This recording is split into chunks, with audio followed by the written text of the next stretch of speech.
હે guys, hello and welcome to our YouTube channel Ronak Purani coaching. તો આજે આપણે જોઈશું એન્ટી લોગ વિશે, જેને આપણે ગુજરાતીમાં કહીએ છીએ પ્રતિલઘુ ગુણક. ઓકે, તો એના વિશે આપણે ચર્ચા કરીશું. તો લાસ્ટ લેક્ચરમાં આપણે શીખી ગયા કે લોગ ટેબલ પરથી લોગ કેવી રીતે શોધવું. તો એન્ટી લોગ શીખ્યા પહેલાં સૌપ્રથમ તમે શીખી લેશો લોગ ટેબલ. તો એના માટેનું જે લેક્ચર છે એ તમને ડિસ્ક્રિપ્શન બોક્સ અથવા તો પછી ફર્સ્ટ કમેન્ટમાં તમને એને મળી જશે. ઓકે, તો સ્ટાર્ટ કરીએ આજનું લેક્ચર એન્ટી લોગ. ઓકે, તો એન્ટી લોગમાં પહેલું જ આપણે ઉદાહરણથી સ્ટાર્ટ કરીએ, બરાબર, ફટાફટ, એટલે તમને ખ્યાલ આવી જશે કે આ રીતેનું આપણે જ્યારે શોધવાનું થાય કે એન્ટી લોગ ઓફ 3. કોનો શોધવાનો છે? એન્ટી લોગ ઓફ 3.4032નો એન્ટી લોગ આપણે શોધવો છે. ઓકે, વેરી ઇઝી છે, ખાસ ધ્યાન આપો, આવડી જશે. ચલો શું કરીશું? તો ધ્યાન રાખો, અહીંયા આપણે એક વસ્તુ ધ્યાન રાખીશું કે જે એન્ટી લોગ હોય છે એ પોઈન્ટ પછીની વેલ્યુનો શોધાય. ઓકે, જ્યારે લોગમાં શું કરતા હતા આપણે? પોઈન્ટને થોડી વાર માટે સાઈડ કરી દેતા હતા અને આખી વેલ્યુનો લોગ શોધતા હતા. ઓકે, પરંતુ એન્ટી લોગમાં પોઈન્ટ પછીની વેલ્યુનો એન્ટી લોગ શોધીશું આપણે. ઓકે, તો શું કરીશું? તો જુઓ, 3.4032 છે, તો 4032ને આપણે આ રીતે લખી શકીએ, બિલકુલ લખી શકીએ. ચલો, 0.4032 છે. હવે આપણે જોઈશું લોગ ટેબલમાં, એટલે કે એન્ટી લોગ ટેબલમાં. ચલો, તો એન્ટી લોગ ટેબલમાં આપણે જોઈશું 0.40ની વેલ્યુઝ કેટલી છે. ઓકે, તો આ રહ્યું આપણું એન્ટી લોગ ટેબલ. એમાં 0.40ની વેલ્યુ જુઓ તો આ રહ્યો 0.40. ઓકે, અને એની વેલ્યુ શામાં જોવાની છે? તો 3માં જોવાની છે. ઓકે, 3માં જોવાની છે અને એમાં પણ 2માં જોવાની છે. તો 0.40ની વેલ્યુ 3માં કેટલી છે? તો 3માં જોશો તો તમને મળશે 2529. ઓકે, અને ડિફરન્સ કેટલો છે? તો ડિફરન્સ છે 2. 2માં ડિફરન્સ કેટલો છે? 1. તો 2529 વત્તા 1 એટલે કેટલું થશે? 2530. તો આનો આન્સર આવશે 2529. અને 2નો જે ડિફરન્સ છે એ કેટલો આવશે? +1 એટલે ટોટલ કેટલો થઈ જશે? 2530 થઈ જશે. ચલો, ખ્યાલ આવી ગયો? તો 2530 આપણો આન્સર આવ્યો. કોનો? 0.4032નો. ક્યાંથી આન્સર આવ્યો? લોગ ટેબલ પરથી. ઓકે, હવે આને લખો કેવી રીતે? તો આને લખીશું આપણે 2530ને લખીશું 1 પોઈન્ટ કાપીને. કેવી રીતે? 2.530. ઓકે, તો આ એન્ટી લોગ લખવાની રીત છે. ઓકે, જે પ્રતિલઘુ ગુણક એટલે કે એન્ટી લોગથી આન્સર આવે એનો એક આંકડા પછી પોઈન્ટ મૂકીશું. તો એક આંકડા પછી પોઈન્ટ મૂકી દીધો અને આન્સર થઈ જાય અહીંથી કેટલો? પછી અહીંયા જે 3 છે એ ક્યાં આવે? ગુણ્યા 10⁻3. ઓકે, તો આ જે 3 છે એ આ છે. ઓકે, અને જે અંડરલાઇનવાળી વેલ્યુઝ છે એ કઈ છે? આ વેલ્યુઝ છે. એટલે તમને ખ્યાલ આવશે પાછળથી પણ. ક્લિયર? તો આ થઈ ગયો આનો આન્સર. કેટલો આન્સર આવ્યો? 2.530 × 10⁻3. ક્લિયર? ચલો, હવે તમને ખ્યાલ આવી ગયો હશે. આનો આન્સર કોઈ જગ્યાએ ડાયરેક્ટ આ રીતે પણ લખેલો હોય. જુઓ, 2530. વસ્તુ શું છે? સેમ જ છે, પણ કન્સેપ્ટ એનો આ છે. ક્લિયર? ચલો, બીજી એક આપણે ઉદાહરણ લઈ જોઈએ એના જેવું જ. તો એ ઉદાહરણ છે આપણી જોડે એન્ટી લોગ ઓફ, ચલો, 2.093 લઈએ.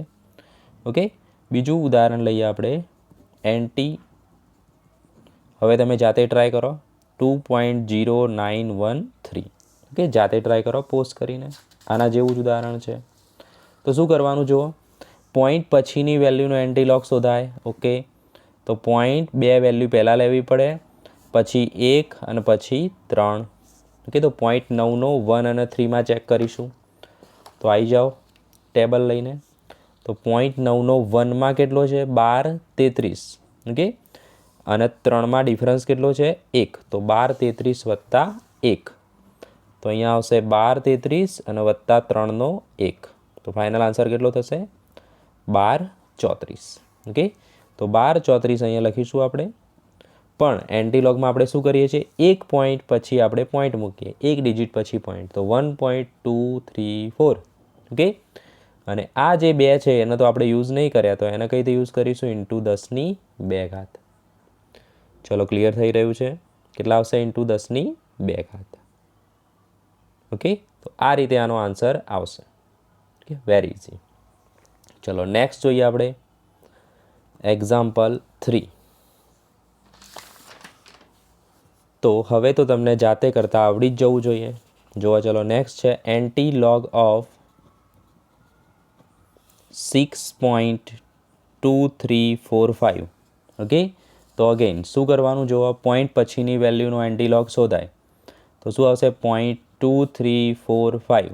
જાતે ટ્રાય કરો હવે. તો 0.23નો એન્ટી લોગ કેટલો છે?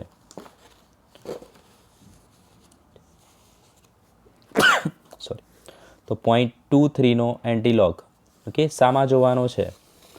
4 અને 5માં. તો 0.23 આ રહ્યા, એનો 4માં કેટલો થાય છે? આ રહ્યું 4માં 1714. ઓકે, 0.23નો 4માં 1714. તો લખી દઈએ આપણે 1714 અને એનો ડિફરન્સ 5માં. તો 5માં ડિફરન્સ આવે છે 2.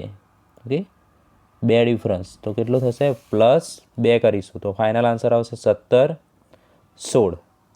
ક્લિયર? 1716. તો હવે એને લખવાનો કેવી રીતે? તો આ થઈ ગયો તમારો આન્સર 1716, પણ એન્ટી લોગ છે તો એક ડિજિટ પછી પોઈન્ટ આવે અને ઇનટુ કેટલા આવશે? 10⁶. ઓકે, વેરી ઇઝી છે, આવડી જવું જોઈએ. ઓકે, તો નેક્સ્ટ આપણે જોઈએ જે છે હોમવર્કમાં તમને આપીશું, કમેન્ટમાં ખાસ લખવાનો છે આનો આન્સર. Anti log of 7.859. શું લખ્યું છે? 7.859. તો આન્સર તમે લખશો આનો કમેન્ટમાં. ક્લિયર? Very good. હવે આપણે જોઈએ આ આપણે શું જોઈ ગયા જોવા ફરીથી એક્ઝામ્પલને. તો એન્ટી લોગમાં આપણે જેટલી પણ વેલ્યુઝ જોઈએ બધી કેવી છે? પોઝિટિવ વેલ્યુઝ છે. તો આપણે જે પહેલી વસ્તુ જોઈએ બધી કેવી છે? પોઝિટિવ વેલ્યુ માટે એન્ટી લોગ કેવી રીતે શોધવો તે છે. ઓકે, હવે આપણે જોઈએ કે નેગેટિવ વેલ્યુ માટે એન્ટી લોગ કેવી રીતે શોધશો. બરાબર, મોસ્ટ આઈએમપી અહીંયા બધાને ચક્કર આવતા હોય તો એ આપણે જોઈશું નેગેટિવ વેલ્યુ માટે. તો પહેલું જ એક્ઝામ્પલ છે નેગેટિવ માટેનું, જોઈ લઈએ. માઇનસ પહેલું example. Okay, anti log of -2.102. Okay, આ રીતેનું એક્ઝામ્પલ છે -2.1202. ઓકે, તો આવું જ્યારે એક્ઝામ્પલ હોય અથવા આવું જ્યારે દાખલામાં આવે ઋણ વેલ્યુ હોય ને એનો એન્ટી લોગ શોધવાનો થાય તો શું કરીશું આપણે? તો આપણે એના 2 ટુકડા પાડી દઈશું. ઓકે, જુઓ એક -2 અને બીજો ટુકડો શું છે? 0.1202. આવડી જાય? બિલકુલ આવડી જાય. હવે શું કરવાનું? તો બીજો જે ટુકડો છે એને એકમાંથી બાદ કરી દેવાનો. ઓકે, જે બીજો ટુકડો છે એને શું કરીશું? એકમાંથી બાદ કરીશું. તો 1 માઇનસ બીજો ટુકડો શું છે? 0.1202. તો અહીંયા પણ હજુ પણ એક 0 મૂકી દઈએ. ઓકે, તો એકમાંથી આને બાદ કરવાનું હંમેશા બીજા ટુકડાને. ઓકે, તો બાદ કરીશું તો અહીંયા 10 એટલે આવશે આન્સર અહીંયા 8. ઓકે, 9 તો અહીંયા આવશે 9, 9માંથી 2 તો 7, 9માંથી 1 તો 8. ઓકે, અને અહીંયા આવશે 0. તો આ થઈ ગયો બીજો ટુકડો. હવે પોઝિટિવ થઈ ગયો. ઓકે, તો હવે પોઝિટિવનું આપણે એન્ટી લોગ શોધી શકીએ જેવી રીતે આગળ શોધતા હતા એ જ રીતે. શોધી શકીએ કે ના શોધી શકીએ? બિલકુલ શોધી શકીએ. ઓકે, તો આનો હવે એન્ટી લોગ શોધી નાખો. કોનો? 0.87નો 98માં. તો જુઓ 0.87નો 98માં એન્ટી લોગ કેટલો થાય છે? ચેક કરો. ચેક કરીશું આપણે અહીંયા. તો 0.87નો જુઓ 0.87નો 9માં કેટલો આવે છે? 7568. ઓકે, 7568. અને ડિફરન્સ કેટલો છે? 8 એટલે કે 14. તો આ બંનેનો જ્યારે જોશો તો આન્સર આવશે 7568. ઓકે, અને 8માં જોશો એને તો ડિફરન્સ આવે છે 14. એડ કરો તો 2 અને 82. કેટલો જવાબ આવશે? 7582. ચલો, વેરી ગુડ. તો હવે આપણને આ ફાઇનલ આન્સર મળી ગયો છે. ક્લિયર? ફરીથી જોવા શું કરવાનું? 2 ટુકડા કરી દેવાના. જે બીજો ટુકડો છે પોઈન્ટવાળો એને એકમાંથી બાદ કરશો એટલે પોઝિટિવ વેલ્યુ મળી જશે અને એનું પછી લોગ ટેબલમાં ચેક કરીશું. 87નો 9 અને 8માં જોઈશું તો આન્સર આવે છે 7582. Okay, very good. તો હવે શું કરીશું? તો હવે જે આપણે એન્ટીલોગમાં એક ડિજિટ પછી પોઈન્ટ મૂકતા હતા, બરાબર, તો એનાથી થોડુંક બદલીશું આપણે. ઓકે, જ્યારે માઇનસ વેલ્યુ હોય ત્યારે શું કરીશું? એક ડિજિટ પછી નહીં, એક ડિજિટ પહેલાં પોઈન્ટ મૂકી દઈશું. જુઓ શું કરશું અહીંયા. માઇનસ હોય ત્યારે હંમેશા યાદ રાખજો એક ડિજિટ પહેલાં પોઈન્ટ મૂકી દો અહીંયા. તો શું થઈ જાય? 0.7582 ઇન્ટુ 10 - 2 જે હજુ આપણે -2નો તો યુઝ નહોતા જ કર્યા ને, તો આ આવી ગયા આપણા -2. ક્લિયર? અને આ વેલ્યુઝ કઈ છે? આ રહી. તો થોડુંક ટ્રિકી છે, પણ કન્સેપ્ટથી સમજશો તો ખાસ ખ્યાલ આવી જશે, ઇઝીલી ખ્યાલ આવી જશે. ઓકે, 1માંથી બાદ કરશો તમે અને પછી એનો આન્સર લાવવાનો ટ્રાય કરશો. ઓકે, ફાઇનલ આન્સર આવે છે એને એક ડિજિટ જે છે એ પહેલાં આપણે મૂકી દઈશું પોઈન્ટ, એટલે 0 પોઈન્ટવાળો આન્સર બની જશે અને જેટલી આગળ વેલ્યુઝ હતી એટલી -2 થઈ જશે. ક્લિયર? ઓકે, નેક્સ્ટ જુઓ, એના જેવું જ એક એક્ઝામ્પલ બીજું જોઈએ આપણે, જે છે એન્ટીલોગ ઓફ -5.493. જાતે ટ્રાય કરો. ચલો, તો આમાં પણ આપણે શું કરીશું? જુઓ, માઇનસ વેલ્યુ આવી તો માઇનસનું સીધી રીતે ના શોધી શકાય, તો એના 2 ભાગ પાડવા પડે. તો -5 અને 0.493 એ કેવા? માઇનસ. ઓકે, અહીંયા આપણે માઇનસ લખી દઈશું. ચલો જોઈ લો, માઇનસ લખી દીધું છે આપણે. 2 ભાગ થઈ ગયા? બિલકુલ થઈ ગયા. હવે બીજો જે ભાગ છે પોઈન્ટવાળો, એને 1માંથી બાદ કરી દો તો -0.493. ઓકે, 10 આવશે, 10માંથી 3 7, 9માંથી 9 0, 9માંથી 4 5. તો આન્સર આવશે 507.507. કેવો આવી ગયો? પોઝિટિવ. તો હવે 0.50નો 7માં આપણે આરામથી શું શોધી શકીએ? એન્ટીલોગ શોધી શકીએ. તો 0.50નો 7માં જોશો તમે એન્ટીલોગ, જુઓ 50નો 7માં એન્ટીલોગ 3214 આવે છે જવાબ. તો લખી શકીએ આપણે અહીંયા 3214. ઓકે, અહીંયા મેઇન ડિફરન્સ હતો જ નહીં, 3 જ વેલ્યુઝ હતી. 3214 આવી ગયો. તો હવે આપણે એનો આન્સર લખવા જઈએ તો શું કરવાનું?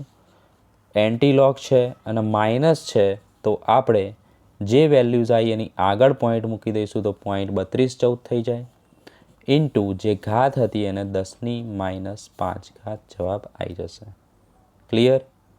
હવે કોઈ જગ્યાએ આની જગ્યાએ આવું પણ લખેલું હોય, જુઓ 3.214 લખેલું હોય, તો ઘાત કેટલી થઈ જાય? 10 - 6 થઈ જાય. રાઈટ? 10ની ઘાત કેટલી થઈ જશે? 10 - 6 થઈ જશે. તો આવો આન્સર આપ્યો હોય તો કન્ફ્યુઝ નહીં થઈ જવાનું કે આપણે ટ્રીકમાં તો એવું બતાવ્યું હતું કે 0 પોઈન્ટવાળો જ આન્સર આવે. બંને વસ્તુ સેમ જ છે, પણ તમે આને પકડી રાખશો તો વધારે ઇઝી રહેશે. ઓકે, આ પકડશો તો આ ઘાત ચેન્જ થશે નહીં. એ જો ઘાત ચેન્જ થઈ જાય. ઓકે, પહેલાં આ જ આન્સર બનાવવાનો, પછી ચેક કરવાનું. ક્લિયર? Very good.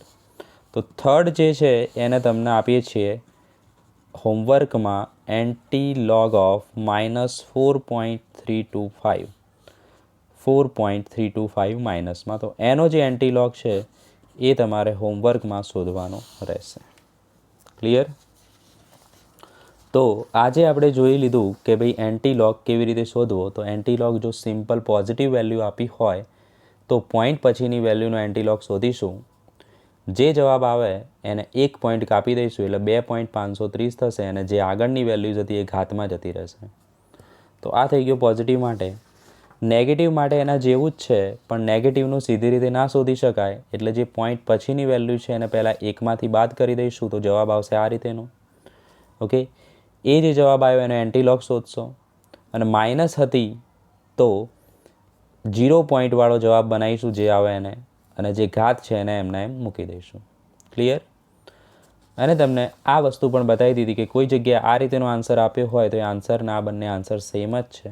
ઓકે, જો એક ડિજિટ પછી પોઈન્ટ મૂક્યો હોય તો અહીંયા ઘાત પણ એક માઇનસમાં વધી જશે. ક્લિયર? પણ આ વસ્તુ પકડી રાખશો તો વધારે ઇઝી રહેશે. આ છે તમારું હોમવર્ક. તો 2 હોમવર્કમાં એક્ઝામ્પલ તમને આપ્યા છે, એક આ પણ હોમવર્કમાં છે. ઓકે, ફટાફટ કમેન્ટ કરો અને ખ્યાલ આવ્યો હોય તો લાઇક કરો, શેર પણ કરો. તો નેક્સ્ટ વિડીયોમાં મળીશું, ત્યાં સુધી bye, all the very best.